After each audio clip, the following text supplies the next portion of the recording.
Hello, my friends, and welcome back to PlayStation Underground. I am joined by James from Insomniac, and we are playing Ratchet & Clank, which is coming to PS4 on April 12th. Depending on when you're listening, you're watching this, that could be really soon or now. Yeah, it's so right welcome. upon us. When we're recording this, it's really soon I know. already. So is the studio, like, the excitement level? Is it building? Are you guys feeling good? Are you relieved? Yeah, it's kind of insane because we've honestly been working on this for so long. The film has taken, several years. The game has taken a lot of time too, and it's just kind of a relief to finally have it out there and actually have Ratchet on the PlayStation 4 for the first time. So. And it's so gorgeous. I mean, you and I have talked already, and I don't go back with Ratchet as far as the original days, but I joined in kind of on the Future series, and I've been really excited about this game because, this Ratchet and Clank is, I don't want to say a return to form per se, but it's a revisiting the origin story of this famous PlayStation duo, and, obviously using the power of the PS4 to deliver Insomniac's classic, gorgeous visuals and great weapon design. There's just so much to talk about. So kind of walk me through some of the basics. Yeah, so, we had always wanted to make a Ratchet & Clank movie. And so that was kind of where everything got kick-started. And we had this movie happening, and coming to actual theaters. Actual theaters. It'll be in theaters on April 29th in North America and coming to a lot of other countries too soon after. So we had this movie, and we knew we wanted to do a game to go along with it in some way. And so it took us a little bit of time to kind of figure out what we were going to do. And a big thought was, well, the movie, is going to introduce a whole new audience to Ratchet & Clank. Well, let's do the same thing with the game, and let's go back to the origin story like the movie's going to do. But we knew we also just didn't want to, remake the original game and just do like an HD up-res or something like that. We knew we wanted it to be something special for our fans.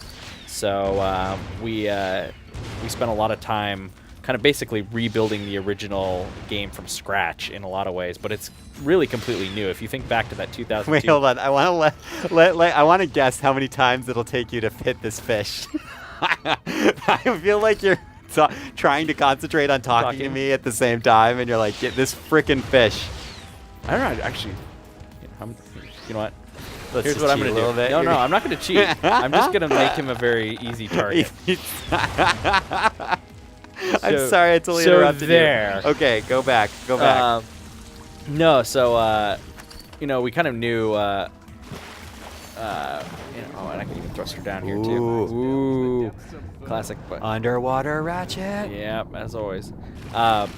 We knew we wanted to, retell that origin story, but, we knew the movie was going to introduce some new plot elements, and so we knew we had to kind of go back. If you think about the 2002 Ratchet & Clank, that was a game that was, very kind of crude in terms of Ratchet standards. If you played it in the HD collection on PS3... Don't say that. Well, no, but think about it. Like, that was our first time out, and we iterated a ton since then. So, like, back then you couldn't strafe.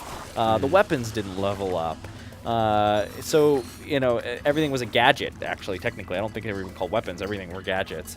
So the enemies are completely different, and so in this game, just, updating it to modern Ratchet controls means we basically had to modernize the entire thing to make it all work, because there's just no way to, make Ratchet & Clank,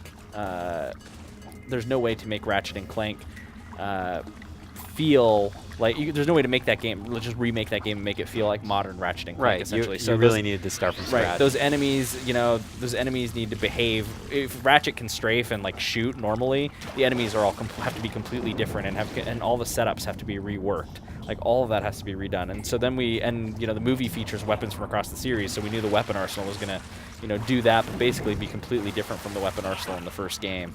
And so we spent a lot of time kind of figuring out what those elements would be, and basically rebuilding everything from scratch. We didn't import the old game or anything like that. We rebuilt all the levels and assets, and there's some brand new planets, there's brand new weapons and enemies, there's cutscenes from the there's 60 minutes of new cutscenes, plus there's about 20 minutes of the film footage is in the game as well, so you'll see little bits of the film to tell some key story moments. And really, as a whole, it just feels like, if you're a fan of the series, this will feel really familiar in places. You'll go to planets and locations you remember and have some story elements you remember, but at the same time, it's also going to feel really fresh and new, and that was one of the big keys for us.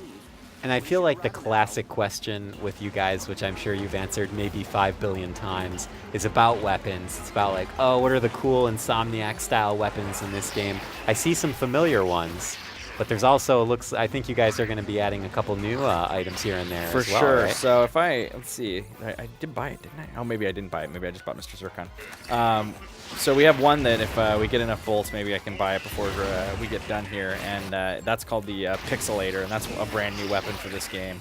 And the Pixelator is just this terrific gun that turns everything into old school pixels, and it's kind of funny because it's actually an idea we had back on the PS3, but it's really hard to make beautiful assets look bad. Exactly. It takes a lot of processing power to turn them into little boxes and voxels essentially. So we spent a lot of time working on that, but it turned out really well, and they explode in this like shower of pixels, and it's just really fun. And there's all these like old school video game effects with it, and it's just something we were really, that we think is really fun, and definitely is like a classic. Man, that's embarrassing. Oh no! I keep getting caught on those guys while talking. All right, well, let's do this for real. You know what, focus. the amount of crap I'm gonna get when this goes out is gonna be unreal. Who knows? Maybe people will celebrate how real of an insight into Ratchet and Clank this is, or we'll just cut it out. Doesn't matter. Oh, well, it could be good too. Hopefully, I didn't say anything too good where you have to leave it in. No, it's okay. I'm known for sometimes dying in demos. That's okay. Well, let me tell you a little bit about one of my Ratchet and Clank experiences, which is flipping the heck out at Ratchet and Clank: A Crack in Time, which I just thought was one of it has such an amazing final moments. Just the series of, the story and the action and the final boss battles. I mean, all of it is so good, and I really enjoy it. And also, I'm just going to keep my fingers crossed for. I think you got it this time. Yeah, I think so too. That was really tight, man. Yeah, it's a tight. It's not super easy all the time. I think you got it. Oof, that was close. I think it said 6 to 7%. Yeah, it's pretty much down to Ratchet was about to run out of breath. Yeah, see, even Ratchet thought it was close.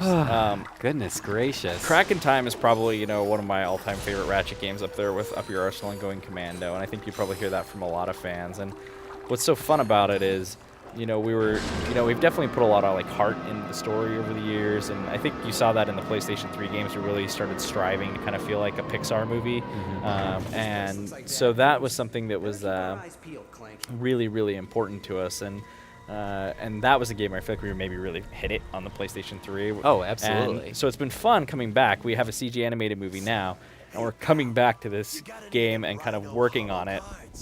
And making this CG animated, making this experience feel like a CG animated movie, but also kind of being able to inject that. Because if you think back to the original game, Ratchet actually was sort of a jerk to Clank in the original Ratchet and Clank, and that's actually not quite. There's a lot of the plot elements from the original game we've kept and stayed the same, but I would say we've softened that a bit because that wasn't really what we wanted. We actually changed voice actors after the first Ratchet game, so James Arnold Taylor has only been Ratchet since Going Commando. So that's kind of actually something cool about this as well. You actually get James Arnold Taylor in the origin story for the first time. Oh, cool. I would have never known. Yeah, it's a fun thing too. And it's also great with the film. We actually were able to keep, at least in North America, they were able to keep the voice actors from the game to play the 4 main character roles, I guess, the 4 mostly established characters. For the film. Ratchet, Clank, Quark, and Nefarious are all played by the game voice actors. So when you go see that film, you'll feel right at home. Right, you'll feel right at home. And you may have just seen, we saw a little scene there where we were picking up a Rhino holo card. There's kind of this whole holo card system in the game where you'll collect these cards, and if you collect the cards, there's different bonuses and things you can get. And Ooh, James, are you telling me that there's little mini games to unlock stuff in this well, game? yeah, the Trespasser's classic, but then if you want to get these cards to unlock the Rhino, you're gonna have to track down. So there's lots of different cards we can view, and you got cards in this game. Yeah, too. I'll jump into it real quick. There's just some. So you collect your first holo card, and as you defeat enemies and do things, you'll get sets, which will open. So I'm gonna open this pack of cards, and I've got several weapons, and look, there's a Rhino card, and if you collect all of those, you'll actually get the Rhino. So there's packs of Wait, cards. you have a full card system in this game? Yeah, to James, you're collect- speaking my language collect right stuff. now. Yeah, I you wanna love cards in video games. Yep, and if you collect multiples, you can trade them all in. So there's different sets of cards for each planet and weapons and things like that. Wait, too. do the cards actually unlock the weapons, or are they No, just you like still it's will- like a collectible card game? It's like basically? a collectible. It's like a Okay. collection, and you get stats on your collections and your different sets and things like that, and it'll increase your drop rates and things like that for you get Oh bonuses my for doing it. gosh. So there's just an extra little item to collect throughout the game James, as well. you guys just design. I think in the board meeting and Ted was sitting at the front of the table in his giant executive office. I'm assuming that he was like, what we need to do is make a game Cards. for Ryan Clements. Okay. Specifically. You know how only much fun for like him. Hearthstone, but with Ratchet and Clank would be? That would be. Oh my gosh, Yeah, get out that's of town. I went down that rabbit hole for a long time. Let me show you one other. I'll show you one other quick cool polish thing that fans may, So we've always had the weapon wheel, classic, pauses the action while you do it. But we know a lot of fans like the speed run, or they like to play the game and they don't always want to be like pausing it to switch between things. So Sure. we added this D-pad quick select over here on the side, and so you can set this with 4 weapons you really want to use, so that Awesome. while you're running around and playing, you can just very quickly change between the weapons. It's beautiful. And it's something that I think will be really good for the hardcore fans that play it a lot. And then I'll show you one other thing too. So if you remember the old game, the weapons didn't level up in the first game, but we also now have the whole Raritanium upgrade system. So each weapon has its own sort of upgrade Oh my board, God. and so you can come in here and make your Zircons fire faster and make them, come with more shots and get more Raritanium and collect more bolts when you use it. So you'll want to find Raritanium and go through, and as you can see, like some will make holo cards show up more. So you'll get Oh more my holo cards. God. So if you are super into collecting the holo cards, you'll want to upgrade your proton drum. James, and grab are you those. kidding me with all this? Yeah, there's all sorts of cool RPG stuff. Are there again, hardcore RPG fans on the Insomniac crew? I think gotta there's be. definitely that thing where we always want to have like that progression, so that you can always be getting a little bit better, whether you're Yeah. upgrading Ratchet's health or you're collecting new weapons, or this is the proton drum, which just kind of fires up this wave. There we go. Oh, I don't recognize. Is that an old weapon? Nope, that's one of the new ones. That's one of for the this new ones. game, yep. Beautiful. So I've got a couple new ones that. That would go really well at a rave or something. right? Yeah. If you throw a Groovatron, you basically Okay, have well, a okay, Raven, that's true, a that's Groovatron true. and a Proton is kind of like, we like to call that combo the Rave in a box. We don't actually call it the Rave in a box, but Did you just make that I up did right now? just make that Okay, up. That was okay. called improvising. I really liked it. I would have never. You could have just let that linger, and I would have never known. We would have gone on with our lives, and I would have never known that you made that up, right on the spot. And we got classics like I love the flame effect on this. Yeah, that looks fantastic. I mean, the whole game, the Insomniac crew is just, I would like to say, renowned for its ability to get that feeling of an animated movie, but having it be in real time in game form. Well, let me tell you something. Like the PlayStation 4 is so powerful that we have all of this capability to do some amazing stuff. In our stylized world, we definitely know how to make the best of it, and we know how to make Ratchet art look good. We've spent, a long time making Ratchet games, so that helps for sure. But man, the power of the PS4 is awesome, and we're able to do this at 1080p, and the amount of like effects and lighting and motion blur and things like that we can put on is just absolutely unreal, and stuff we only would have dreamed of on previous consoles. So it's pretty exciting to really be able to tap that system and kind of use its power, and I think our engine looks really beautiful running in it, so It it's really really, does. really exciting Absolutely. to see it. I appreciate the comment you just made about that it kind of also comes from experience, and the fact that this team has been working on this series for so long, and I feel like that's often when you see developers really, really shine, is when they're speaking from the heart and also from their head and their experience and their past experiences with the game. Yeah. Or with the series. I mean, you have guys that have been working on this series since before the first game and worked on Spyro, and then you have other people, that definitely came in, early in the PS2 era. So we have some significant experience making Ratchet and Clank, and some serious talent. it enables us to do things that I think we can make a game so efficiently because we just know what we're doing, and I think that's really something special because we can get a lot more bang for our buck, even just making the game and being able to make something really big and special for our fans and do it. Oh, there's that level up. Yep. Oh, and it feels so good every time, and do it, and do it on a more limited budget, and I think that's something that is kind of awesome, and really speaks to the talent of the team and just the experience and passion we have for creating Ratchet and Clank games. Yeah, beautiful. And I just love, I love how you're casually just dispensing all this chaos while you're talking about development.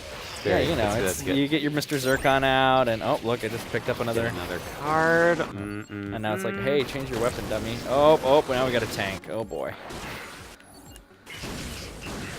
You're handling yourself very well, though. Well, I mean, as long as it's not a timed running challenge from water, I'm fine. As long as it's Ratchet combat? As long as it's not a single slow-moving fish or a timed water challenge, James has it on lock. You know, it's really ever since Teenage Mutant Ninja Turtles on, like, the NES, like, the sewer levels always get me down. But once I'm out on the streets, it's fine. when you hit the streets.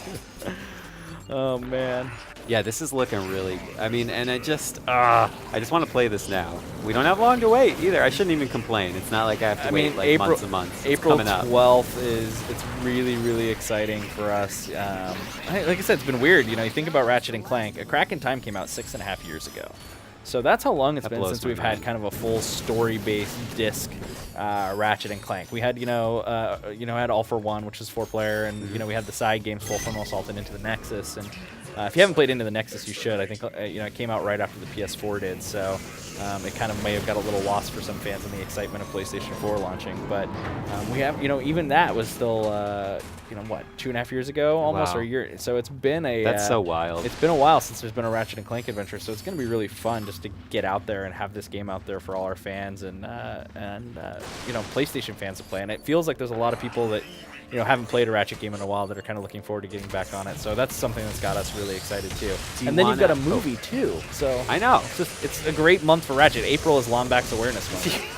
Do you want to jump into another planet and just show it right before we end? So they already cleared this planet out before we played, so we're not going to get to show a ton of it here. But we'll check out the view. This can kind of be the nice final view that we take before we end our episode. I'll talk about this real quick though. This is kind of cool because the movie and the game definitely were sort of made simultaneously, and so a lot of things are combined or work together. So for instance, Drek's homeworld in the original game was this poison planet, and then there was also the robot factory world, Quartu, which is where Clank was made, and we combined those. So you actually will see it's this beautiful thing where you'll see the robot factory, and but it's the same polluted planet you see in the movie, and we brought all that art into the game. This is the Hall of Heroes, this building behind Ratchet here, and this area was an area that was created for the game release or for the movie, and was and is an important location because that's where the Galactic Rangers are based out of. So that was a location that never existed in the Ratchet and Clank universe, and we replicated what they built for the movie and the game. And it's actually kind of interesting because if you saw, there's definitely a lot of Asian influence in that building, and that's actually the first thing in the Ratchet and Clank universe that is really inspired by Asian architecture. Most of it is kind of that 50s, 60s sci-fi. So it's kind of actually a fairly unique building in the Ratchet and Clank universe, and I think that's pretty cool because there's definitely stuff where the movie took the game models and up-res them and used our game models, and then we also took a lot of stuff that they created and concepts that they created for the movie and built it back in the game, or got assets for them to put in the game. So there's assets traded back and forth from the game to the movie as well. That's a really cool collaborative process. Yeah, it was really fun, and a weird thing. I don't think anyone's really pulled it off. And I hope most of all, there's been a lot of video game movies over the years that people didn't love, and we'll see what people think of the movie when it comes out. But if there's one thing I'm really confident about, is that if you're a fan of Ratchet and Clank, you're going to love the film because it just is really, really true to the universe and the characters. And so if nothing else, I think the movie that we made is something that the fans of the series are really going to love and feels true to the game and the characters that they know. Well, you know what else I love? That Ratchet and Clank is coming to PS4 on April 12th. We did it, James. Yeah, we did it. Thank you. Just right in time, sort of. Right. Thank you so much for being here. Yeah, thanks for having us. Ratchet and Clank PS4, April 12th. Movie, April 29th. In theaters. Lombax Awareness Month. Yep. Thank you so much for joining us on PlayStation Underground. We will see you next time. All right, later.